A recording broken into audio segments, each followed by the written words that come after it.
yesterday we had the situation with a manager not giving concrete feedback. Above that, we had a dissatisfied employee. Now, I already spoke about the employee side, and really, now today I'm speaking to two groups of people. This is leaders, because right now you're looking at your strategy and you're going, well, where are the women? Where is this broken rung in our, why is this broken rung continuously coming up in our company? But the fact of the matter is that there has to be a lot more accountability. And when I say accountability, I don't mean you say to the managers, this is more of what you need to do, but rather there has to be active involvement. There has to be active structure, but also training. So first of all, I'm going to come back to promotion requirements. Have your managers had training on what these requirements look like on a day-to-day basis? How are you making it easy?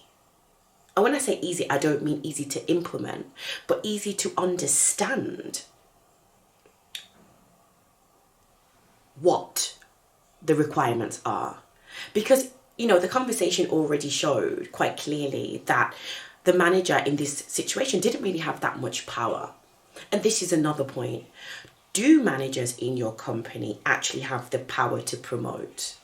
Or are they simply in a position where they're told, hey, no promotions this year, you guys have to figure out the conversation? Because also there is an issue. It's a communication issue. But fundamentally, there's two parts, right?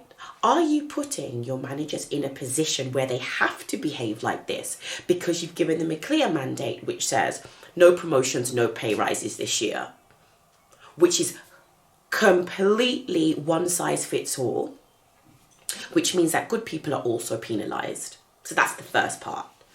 And secondarily, how are you ensuring that these conversations that are happening are monitored? Because we all know the appraisal process goes like this. Your manager says something, you say something, your manager writes a report about you. If you decide you don't agree, then there's quite a large HR process around it. So whether you agree or not, most of the time, you're forced to agree, which means you're agreeing to the fact that you shouldn't be making progress, which then contributes and further exacerbates the broken rung. So this is the point. This is right here the point. There has to be more to the process. And yes, it takes more work. It does. It takes a lot more work because you have to have clear guidelines. You have to train the managers on understanding these guidelines. But from a strategic level, you have to ensure that the mandate that goes down isn't just, you can't do this because you work in this department. There's only budget for XYZ. Because a lot of the times the case-by-case basis is totally eradicated by somebody who sits at the top that says, well, we need to cut money somewhere. So this department is a non-profit generating department. So guess what? There's no promotion. Or there's other departments where they go, yeah, okay, this person, we really want to keep them because they're really, really good at their job. So that's a strategic keep. Everybody else who's on the board at no promotion. The broken rung isn't a phenomena. It's a consequence of explicit behavior that comes from the top. So when you're sitting there and asking yourself, why aren't women making it forward? The question is, where are you allocating pay freezes, promotion freezes? Do they tend to be in mostly female departments? Number one. Number two is, have you got a clear process around how these conversations go? Are you doing, and when I say spot checks, I don't mean, it's not about policing, it's about analysing, where are the women dropping through the cracks? Where are the women continuously leaving? Is it in such department or such department? There will be topics. This is part of what the data will tell you. It will tell you that there is a weak spot somewhere. And when you get to that weak spot, and this is going to be the interesting part, to change it, You have to do more than investigate it. You have to find out. But those also have to be frank conversations. Namely, there's a trend in this department. We want to find out from the employees, from the managers, what kind of conversations are happening. But as I said, the broken rung is not a phenomenon.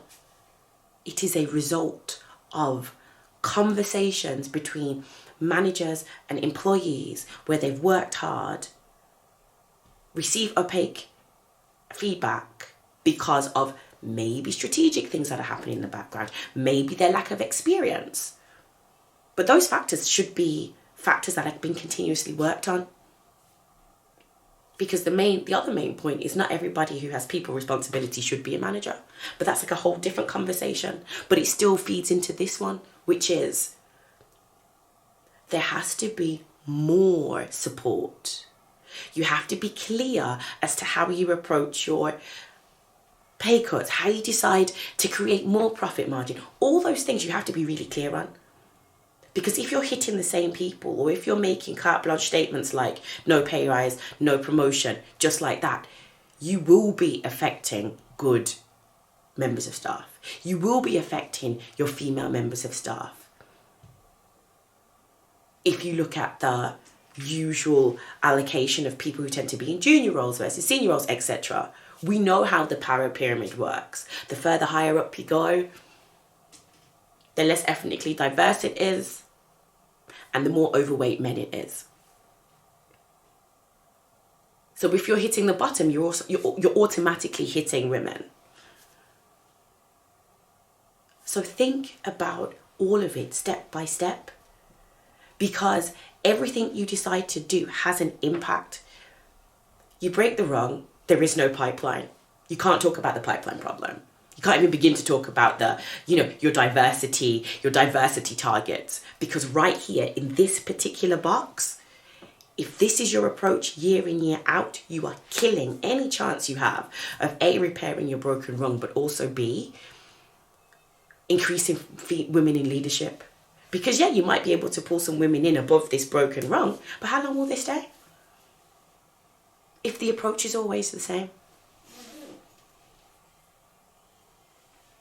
So that's what I really want you to think about today. And if you watch this and you're thinking, it's not me, but this is my boss, send your boss the video. Maybe you should take a look at this. Because we have to start thinking about how our actions create a chain reaction, not just the big bits. Yes, they have, not just we have this great strategy. What is it that you're doing to actively destroy your strategy? And this is one of the ways. So I hope I gave you food for thought today, and have a great week. Bye-bye.